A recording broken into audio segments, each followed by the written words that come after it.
What's going on, people? This is Shok, and you guys already know what this video is about. You guys know what this video is. Now, let me just preface this by saying I'm not a Pokemon fan. So, I'm not necessarily outraged, slighted, pissed off, or anything like that. But you guys know me. Oh, because something may not necessarily bother or affect me, that doesn't mean that I don't feel for those where it may bother and offend them, because some of the things in this game are pretty freaking offensive. So for those of you who aren't Nintendo fans, just to catch you guys up to speed, I'm not going to get into like the heavy technical, deep, specific details because that's kind of irrelevant. You guys don't need to know all that, and then any Nintendo fan basically knows what I'm referencing and talking about anyways. But basically, there's this whole fiasco going on with Pokemon Sword and Shield where just in a lot of ways, in a lot of cases, the game is just kind of looking undercooked, really underbaked, just not up to 2019 standards when it comes to, just visuals, animations for like a high profile franchise like Pokemon. And on top of that, there's also quite a few things missing from the game that were in prior Pokemon games, such as a National Pokédex. I think there's something about like dungeons not being there anymore, like dungeons or caves. I don't know exactly what it was, but there's quite a few like basically series staple elements that are no longer there in the game, and there's a lot of things cut out. They took away the EXP share option. Originally, it was an option you could turn that off and on. Now you just forced to do the EXP share, which means you have to share the EXP evenly between your Pokemon. Is my understanding of that. So like I said in the beginning, I'm not a Pokemon fan, so I'm not outraged, but I feel for those who are Pokemon fans and might feel that they're kind of getting cucked with this game, you know what I mean? Like, I get it, I feel it, but to give you guys a rundown on my Pokemon history, I played Red and Blue, Gold and Silver, Gens 1 and 2 back when I was a kid. Skip. I played X and Y, and that's the only Pokemon game I played in my adult life, and I enjoyed it. I wasn't blown away. I wasn't like, oh my god, like nothing like that. But I enjoyed it. I thought it was cool. So I'm just saying that to make sure you guys are aware that I don't really necessarily have a horse in this race. But I guess that's actually a lie. I do have a horse in this race, and my horse in this race is the goddamn truth and quality standards. Now, I understand both sides, right? I understand certain things may not be that important to Pokemon because it's a turn-based RPG. Apparently it's in 720p, which I think is ridiculous. Like, but I suppose if you really want to get technical and super legal about it, Pokemon doesn't really need to be in a sharp resolution like that. It's whatever. And it runs at 30 frames, which isn't that important to a turn-based RPG at all. But when you also consider how the game looks, you know what I mean? It's like there's no reason why it shouldn't be 1080-30 or a 720-60. So again, the game doesn't need the 60 frames, but when it's looking like this, and we have other games on the platform that look like this, look at that comparison. And look like this, you know what I mean? And those aren't even like the best looking examples. Of course, I can show Breath of the Wild, but I'm not going to compare Zelda to the first like console Pokemon game. That's just not fair. Of course, Zelda's going to blow that out of the fucking water. You know what I mean? But, just looking at it visually, it's like, yeah, again, it's not a big deal, but it's like, why not? If it's looking like that, they could have definitely squeezed out 60 frames. No, not necessary for a turn-based RPG, but if it could be done, why not go ahead and do it?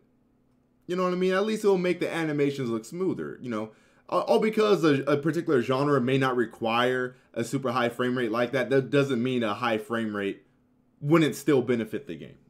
You know what I mean? But the 720p 30 frames thing, that's okay. We can deal with that. That's fine. It's whatever. It's fucking Pokemon. Who cares about resolution and frame rate when it comes to Pokemon? But one thing that is pretty important to Pokemon, especially 3D Pokemon that have 3D models and stuff, is the animation work. And this is where the game gets real bad. That's an attack. That's an attack. that hop he did and that animation right there, that was also an attack. But let me run that back, because if you blink, you'd miss it. That's an attack. I think that's what, double kick or hop kick or something that he's doing. The animations, and just to show that this is legitimate, this was straight from Nintendo. This was a clip straight from Nintendo. The little hop he does, that's the same move, as far as I know. Like I said, I'm not a Pokemon expert, nothing like that. But based on my understanding, that was the same, yeah, double kick. And that's how it's animated. And we can scroll down here, and people are showing like animations from, you know, the N64 and GameCube Pokemon Stadium games that are way smoother, way more expressive than what we have now on the Switch, which is a HD console. And this stuff just kind of puts these animations we're seeing to shame. You know, like look at these. Cleaner, smoother, way more expressive, way more personality in them. They don't look as lazy, you know what I mean? And this was on the N64, guys. This was decades ago, man. This was decades ago. And there was better animations back then. And so it'd be one thing if it just had like shoddy animations, but a huge problem I'm having with this, and what the other side who is criticizing Sword and Shield are having, is the fact that Game Freak has said, oh yeah, we had to cut this and we had to cut that because we want to work on having more expressive and dynamic animations and whatnot. So I don't care what you guys think. Forget about what you think. For those who think that people are complaining, it's not a big deal, yada yada. Forget about your opinion. Forget about what you think. Here's my main point I want to make in this video. Game Freak lied. Whether or not you're fine with the way the game looks, the way the game's, you know, it's looking, I understand. I understand both sides. Don't get me wrong. I understand you guys just want to play Pokemon. I get it. You don't really care about all this like fancy shit. You just want to go through the, you know, go through the steps, go through the motions. You want to wake up and get out of your bed, go find a professor, choose your starter, go out, catch Pokemon, beat gyms, beat the Elite Four, whatever the hell they are in these newer games. I'm not sure if the Elite Four is still a thing, but I get it. That's what you want to do, and that's fine. My problem, and this, I always say this, my problem is usually never that people like these games or they want to buy these games. I'm not going to really tell you guys to do with your money unless it's Bethesda. Don't give Bethesda your money. But I don't care. What I care about is when people are trying to be, when people are just being completely oblivious to very legitimate and real criticisms. Well, you guys are being complicit in what is very lazy game development. And y'all need to stop doing that, and that's not okay. Because when you keep doing this to these, when you keep telling these developers that it's okay, and you guys made a really huge mistake. For those who may not know, the part of the Pokemon fan base started this Twitter hashtag, "Thank you Game Freak." That was one of the worst things you guys could have done. Because imagine if I'm a company, let's say I'm the Pokemon company, I rush my product, I'm going to play this in the background just so you guys can see what me and some of these people are talking about. You're saying thank you Game Freak to this, and that's a 64 animation compared to this HD Switch animation over here. Thank you Game Freak. Really? What are you thanking them for? Not trying? Like, hello? Like, rushing their game? I know it's not up to Game Freak, it's up to Pokemon Company, but, you know, whenever if I ever say Game Freak, just replace it with Pokemon Company. And so that right there is an example of them reusing an animation from the 3DS character and just applying it to a Switch character. And so that's another thing, is that a lot of the Pokemon models are ripped straight from the 3DS. They're just straight up using 3DS assets. Which again, wouldn't be such a big deal if they didn't promise before, and I don't know if you guys saw the excerpts, but, you know, they promised before there's going to be higher quality animations, and the amount of time needed to make the graphics more beautiful and the animations more lively has increased. The reason behind this decision this time is that they have judged that it would be hard for all the Pokemon to appear even until it's going forward. So they're saying, yeah, we had to cut Pokemon because we wanted to work on the graphical fidelity of the game as well as the animations.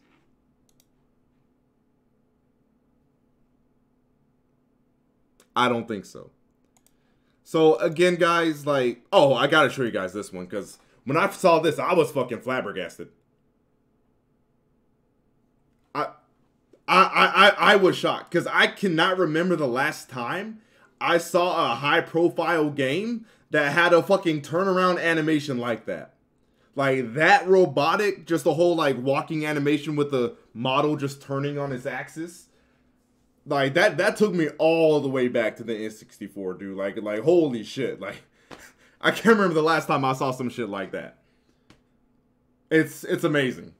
But like I said, like leave your opinions, your thoughts at the door, guys. Just realize and understand that what they said did not end up being true. So that other side that is being very critical and harsh on Game Freak / the Pokemon Company, whatever, who's responsible, they are in the right. They are in the right to criticize and point out these things. I'm sorry. When a company says they're going to do something, the reason why something is cut out or lacking is so they can build up another aspect of a game, but that other aspect ends up not being built up anyways. That's called a lie. And that should not be justified. That should not be brushed over. And that should definitely not be thanked, you fucking idiots.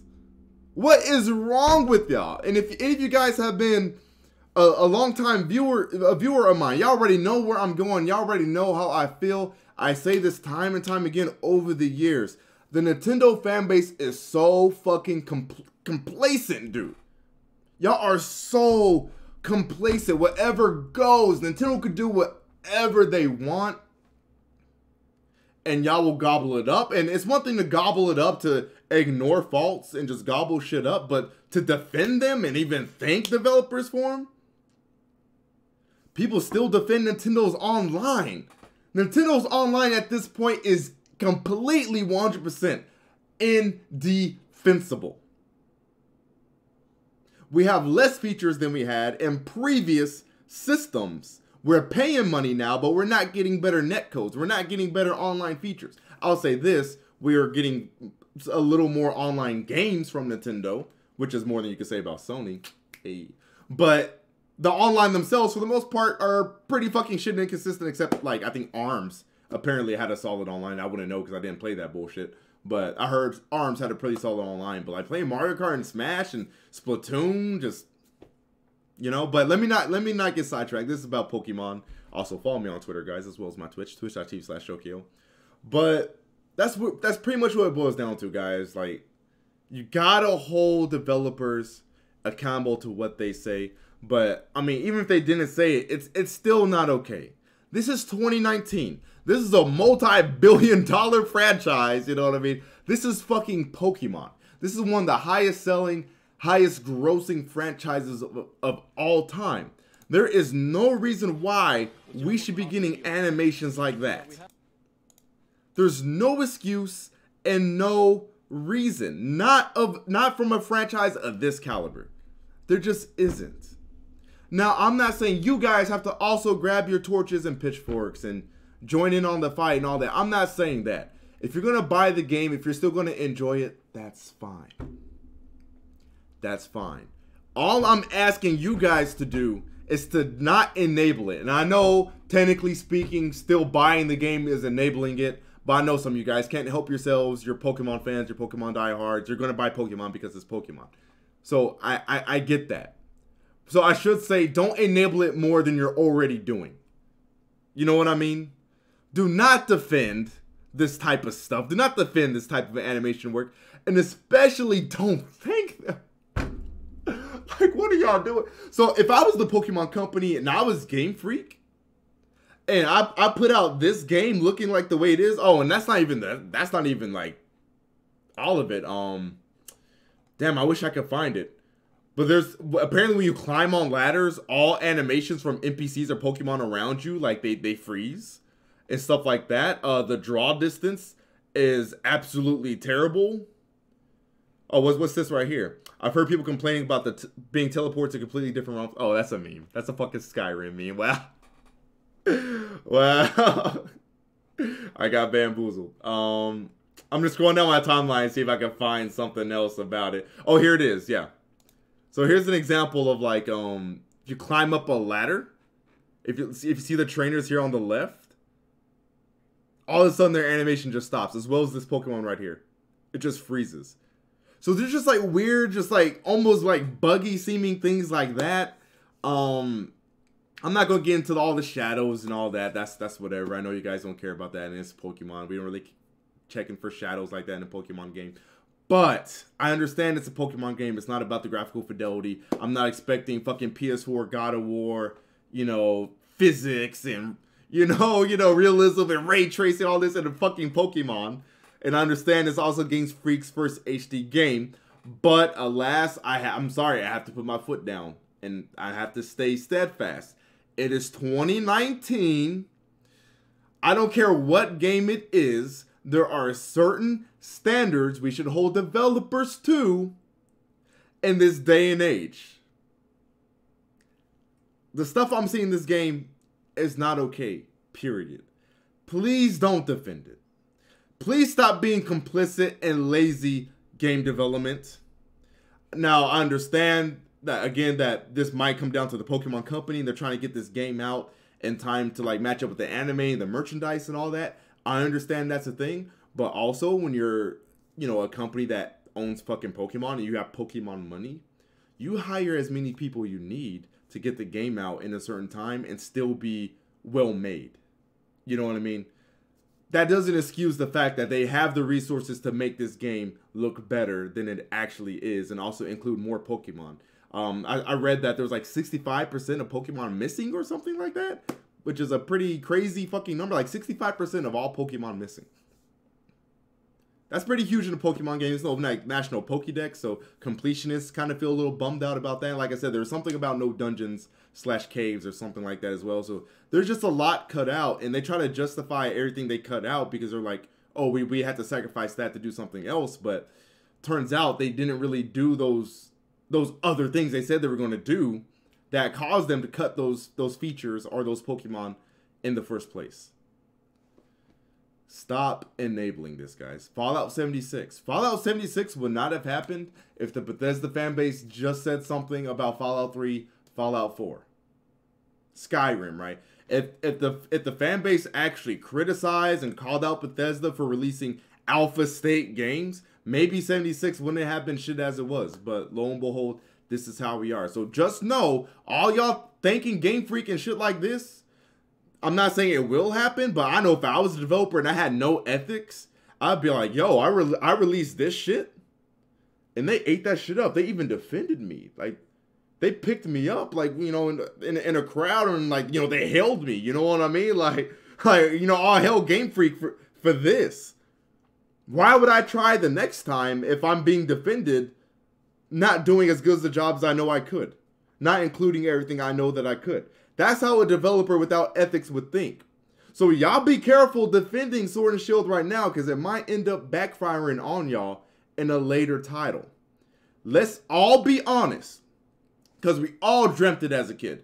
As kids, we all dreamt what the first mainline console Pokemon game would be like, and the first like true, you know, 3D roaming around open world Pokemon game would be like. This is not what we expected.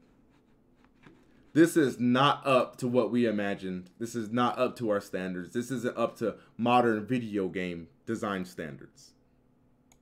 It's not. But that's it for this video, guys. Thanks for watching. I'll see y'all later. Peace.